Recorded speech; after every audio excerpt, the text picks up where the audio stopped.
Voluntary వ్యవస్థను కొనసాగించాలని demand చేస్తూ జీవీఎంసీ గాంధీ విగ్రహం వద్ద నిరసన. మహిళలు ఎన్నికలకు ముందు చంద్రబాబు ఇచ్చిన మాట నిలబెట్టుకోవాలి.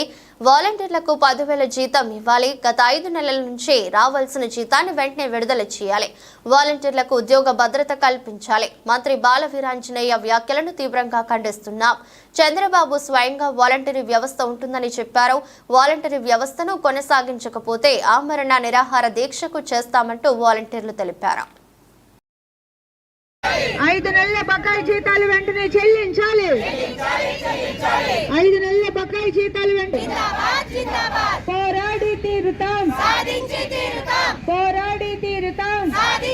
వద్దెల్లాలి. 10,000 రూపాయల వేతనం ఇవ్వాలి. మమ్మల్ని మోసం చేయొద్దు. మమ్మల్ని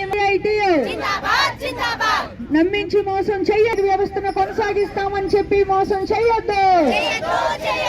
నమ్మించి మోసం చెయ్యొద్దు. నమ్మించి మోసం చెయ్యొద్దు.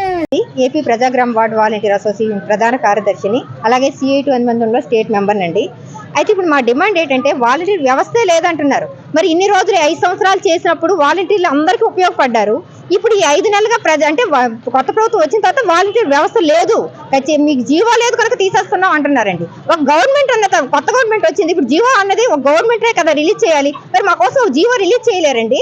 ఇప్పుడు 2,60,000 మందిని వీధిలో పడేసి మళ్ళీ కొత్తగా తీసుకోవాల్సిన అవసరం ఏముందండి? కొత్త జీవో ఇప్పుడు 10,000 శాలరీ ఇవ్వాలన్నా కొత్త జీవో రిలీజ్ అవ్వాలి. కనుక ఖచ్చితంగా జీవో రిలీజ్ చేసిన అవుతుంది. ఇదే మాట ఇప్పుడు ఎవరైతే జీవో లేదని ప్రచారం చేశారో మా మంత్రి గారే ఆగస్టు 9వ తేదీని ఇదే మాట చెప్పారు. మీకు జీవో లేదు, మీకు రెన్యువల్ అవ్వలేదు, గత ప్రభుత్వం మోసం చేసింది, మేము కొత్త జీవోని తీసుకొస్తాము, మీకు రెన్యువల్ చేస్తాము, మీ శాలరీలు వేస్తాము అన్నారు. మరి ఇప్పుడు ఆ మాటలు ఇప్పుడు ఎక్కడికి వెళ్ళిపోయండి? ఈ 3 నెలలు అదేదో ఆగస్టులో చెప్పేసింటే అప్పుడే మేము అందరూ బయటకు వస్తాం కదా. ఈ 3 నెలలు మమ్మల్ని అలా మభ్య పెట్టి మీకు జీతాలు పడతాయి, మీరు ఉండండి. ప్రతి సచివాలయంలో బిల్స్ అప్లోడ్ అవుతున్నాయండి. సచివాలయంలో CFMS ఐడి యాక్టివ్ లోనే ఉన్నాయి. మరి అవన్నీ ఎందుకు ఉన్నాయండి? అసలు వాలంటీర్ వ్యవస్థ లేనప్పుడు, జీవోలు లేనప్పుడు ఇవన్నీ ఎందుకు ఉన్నాయి? వాలంటీర్స్ ని మన వరదలు ఎందుకు ఉపయోగించుకున్నారు? అప్పుడు మీకు తెలియదా వాలంటీర్స్ ఉన్నారు, వాలంటీర్స్ లేరని? మరి అప్పుడు వాలంటీర్స్ కావాలి. కొన్ని ఉపయోగించుకున్న కానీ జీతాలు వేశారంటే ఎవరికి జీతాలు కూడా వేయలేదండి. ఆ రోజు ఆ వాలంటీర్స్ ఆ వరదల టైంలో రమ్మన్నారు, కష్టపడ్డారు, ఉపయోగించుకున్నారు. కనీసం వాళ్ళకు కూడా కనీస వేతనం ఇవ్వలేదు.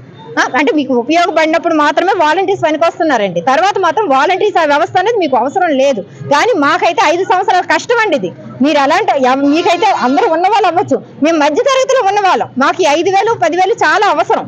ఈ 2,60,000 మందికి మాత్రం ఖచ్చితంగా వాలంటీర్ జాబ్స్ అనేది ఇవ్వండి. దయచేసి కొత్త జీవో తీసుకొస్తే ఇప్పుడు అందరూ 35 నుంచి 40 సంవత్సరాల్లోకి వచ్చారండి. ఎవరికి ఎక్స్పీరియన్స్ లేవు, వేరే దగ్గర జాబ్స్ కి వెళ్తున్నా ఎక్స్పీరియన్స్ అడుగుతున్నారు. ఈ 5 సంవత్సరాలకి ఏం ఎక్స్పీరియన్స్ చేస్తాము?